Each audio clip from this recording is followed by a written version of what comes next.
Bom dia, boa tarde, boa noite, bem-vindos a Zubat's Cave, vocês estão bonzinho? Bom, a gente já sabe que existem aí diversos pokémons que são baseados em figuras mitológicas, animais do mundo real, prédios, carros, xícaras de chá enfeitiçadas. Mas hoje a gente vai falar sobre 12 pokémons que são baseados em pessoas reais, ou quase, né? Mas depois da vinheta eu vou contar tudo pra vocês e vocês vão tomar vergonha na cara de vocês e vão deixar o like e se inscrever no canal e acompanhar essa lista aí com a gente, beleza? Simbora! Falando de quase baseados no mundo real, nós temos o nosso 12º lugar, que é quase como óbvio, né? A gente vai falar do Delibird, né? O Delibird, na realidade, ele é inspirado pelo bom velhinho, né, o Papai Noel, que não sei com relação a vocês, mas desde que eu entrei na vida adulta, aqui em casa ele só deixa boleto. Nossas duas próximas posições são basicamente o mesmo Pokémon, com algumas variações ali de região e inspirações por trás deles. Na sua versão de canto, o Mr. Mime foi baseado no pai de uma criança chamada Satoshi, que foi comprar cigarros e não voltou mais. Zoeira, não podia perder a piada, né? O Mr. Mime foi baseado num personagem chamado Beep the Claw, criado por Marcel Marceau, um mímico americano.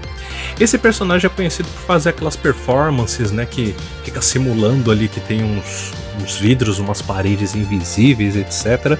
Inclusive serviu de referência aí em várias obras do cinema, inclusive no Batman de 1989, né, no filme estrelado pelo Michael Keaton, os assistentes do Coringa, né, que foi personalizado, foi eternizado pelo Jack Nicholson, eles se baseiam nesse mesmo personagem, tá? Um fato importante sobre o Mr. Mime e essa referência é que quando você consegue ele nos jogos Red and Blue por troca, o nome dele vem como Marcel, que é uma referência a esse personagem. Já na sua forma de Galar, ilustrando a nossa 10ª posição, o Mr. Mime ganhou uma evolução, que é o Mr. Rhyme, né? Além de ter referências óbvias ali como o chapeuzinho, o bigode, né? As dancinhas ali que fazem referência a um dos personagens mais icônicos do Charlie Chaplin, né? Que é o Carlito, como ficou conhecido aqui no Brasil. Eu não posso deixar de mencionar a surra que o Mr. Rhyme dá no Gengar do Ash no torneio lá de coroação mundial, né? Que depois de 400 anos aí, uma era, finalmente o Ash se tornou campeão, apesar desse revés que seu Gengar passou no torneio.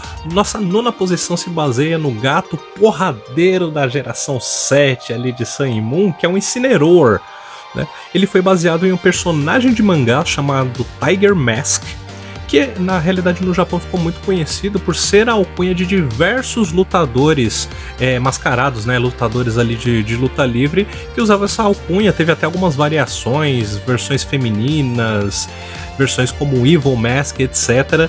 E o Incineroar foi baseado aí nesse ícone da cultura das lutas ali no Japão. O nosso 8º lugar é um dos meus pokémons prediletos, um pokémon que é literalmente uma comédia, né? O Wobbuffet. Ele foi baseado em um comediante japonês, o Hayashiya Sanpei 1, um comediante japonês do estilo Rakugo. Esse estilo ele é conhecido por ser basicamente um monólogo, né? Onde o comediante faz piada sobre coisas do cotidiano, faz toda uma performance solo ali, que inclusive é muito parecido com o que a gente tem hoje conhecido como stand-up, né? Com a diferença que lá eles não ficavam em pés, né?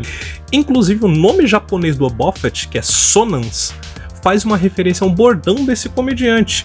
Sonansu, em japonês, significa "é assim mesmo, madame", que era uma frase que esse comediante sempre falava nos seus diálogos, nas suas apresentações. No nosso 7º lugar, a gente vai falar de um Pokémon que deu muita raiva para capturar na Safari Zone dos jogos da primeira geração, que é o Kangaskhan.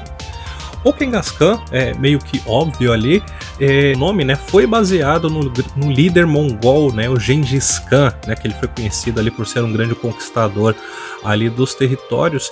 Mas além do seu nome, tanto o capacete quanto as ombreiras do Kangaskhan, elas remetem a uma armadura bélica, né, que faz uma referência ao exército mongol lá da época, né? Nosso sexto lugar é um dos pokémons mais estilosos aí que já foram feitos, o Empoleon, né? Ele é uma referência direta a Napoleão Bonaparte, né, que foi aí imperador por 2 vezes da França. Além do nome do Empoleon, né, que na realidade é uma junção ali entre Emperor e Napoleon, né? Por isso o nome Empoleon. O tridente da sua cabeça remete ali, né, a quase como uma coroa, as vestes dele, né, eles remetem ali aos trajes utilizados pelos franceses, generais franceses da época. Fora que ele tem aquela aparência toda intimidadora, né, ele é sério, assim, ele se impõe. E aqui na nossa lista ele encabeça aí nosso sexto lugar, metade da nossa lista. Agora nós vamos para 2 pokémons porradeiros. Começando pela quinta posição, a gente tem o Hitmonlee, que apesar de ter tido seu nome ocidental baseado no ator e lutador Bruce Lee, né, a lenda dos filmes de ação aí até hoje referenciado por muitos, ele teve suas origens baseadas em outro artista marcial japonês, o Tadashi Sawamura. Ele era conhecido como o demônio do kickboxing, feroz nas suas bicudas, né? Suas bicudas serem quase imparáveis. Já na nossa quarta posição, a gente vai falar da sua contraparte, né, boxeadora, né? É uma referência ao Hitmonchan, né, que na realidade falha miseravelmente aqui no ocidente, né, já que o Jack Chan é exatamente conhecido por boxe, né? Ele manja de muitas outras artes marciais, mas não por boxe. Né? Mas vale aí a referência. A origem do Hitmonchan na realidade é baseada no lutador japonês Hiroyuki Bihara, uma lenda na época no Japão que alcançou a marca incrível de apenas 5 derrotas em 68 lutas.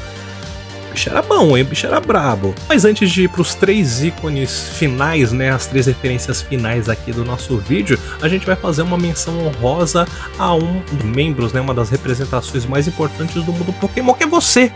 E você pode se tornar uma lenda. Se você estiver gostando desse vídeo, deixa aí nos seus comentários, dá aquele like para fortalecer. E se você está vendo o vídeo pela primeira vez no canal, não se esqueça de se inscrever. E claro, se puder, seja membro, ajude o canal a crescer aí, contribua com quanto você puder. E agora na nossa terceira posição nós vamos pro Pokémon que levou 20 anos para aparecer em pé nos sprites dos jogos Pokémon. Tô falando do Snorlax, né? Esse Pokémon simpático e definitivamente apelão, né? Um dos melhores Pokémons até hoje para você jogar nas mais diversas mídias aí de Pokémon. Ele foi baseado em um designer da Game Freak, o Koji Nishino, que era conhecido por comer aos montes ali nos corredores dos escritórios da Game Freak.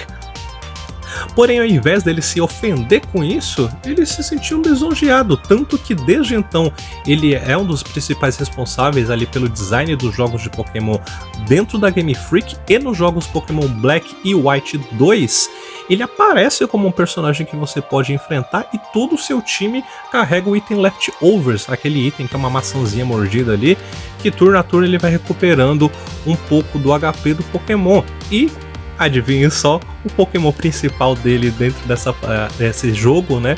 O Pokémon principal do seu time é o Snorlax. Nosso segundo lugar também um dos meus Pokémons favoritos, acho que um dos mais carismáticos que já foram feitos, que é o Linoone, né? A evolução do Linoone na sua forma de Galar, que é o Obstagoon.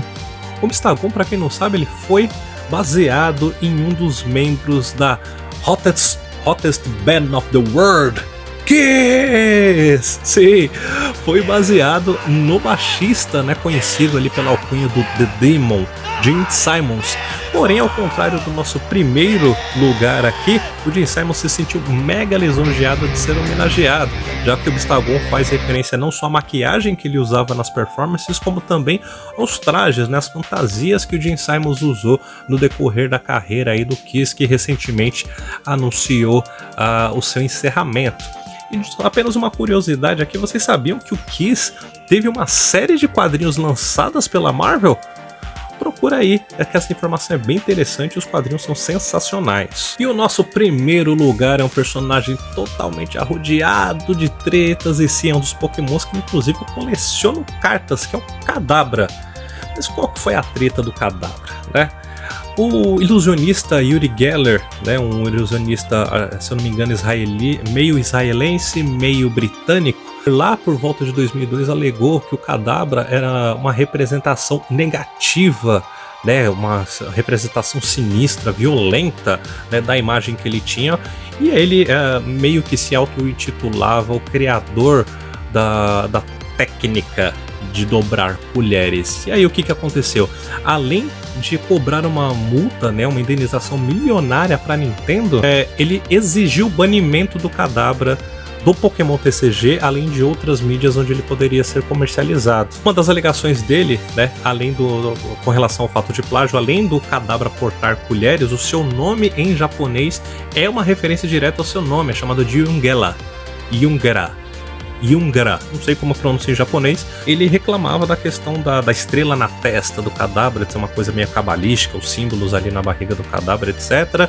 Ele usou tudo isso daí para proibir a Nintendo de usar a imagem do Kadabra, o que durou aí até 2020, né? Quando ele se desculpou aí para comunidade Pokémon, ele assumiu que tinha sido uma coisa besta, né? Uma mancada, que inclusive ele poderia até meio que ter usado isso como marketing, né? Ele foi meio burrão. Foi. O Kadabra, por causa disso, teve sua última carta lançada na coleção Skyreed de 2002 e só foi voltar recentemente para o Pokémon TCG na coleção Pokémon 5.1. E aí, desde então, a gente tem o nosso amado cozinheiro Kadabra com a sua colher, né? Que é par de colheres, quem tem o Alakazam, voltou a figurar as cartas aí do mundo Pokémon. E o que você achou dessa lista? Deixa aí nos comentários o que você curtiu. Você gosta desse tipo de conteúdo? Ajuda o canal, traga a sua contribuição da comunidade aí pra gente criar conteúdos curiosos cada vez mais aqui do canal. Agradeço a atenção de todos vocês e nos vemos na próxima. Tchau, tchau!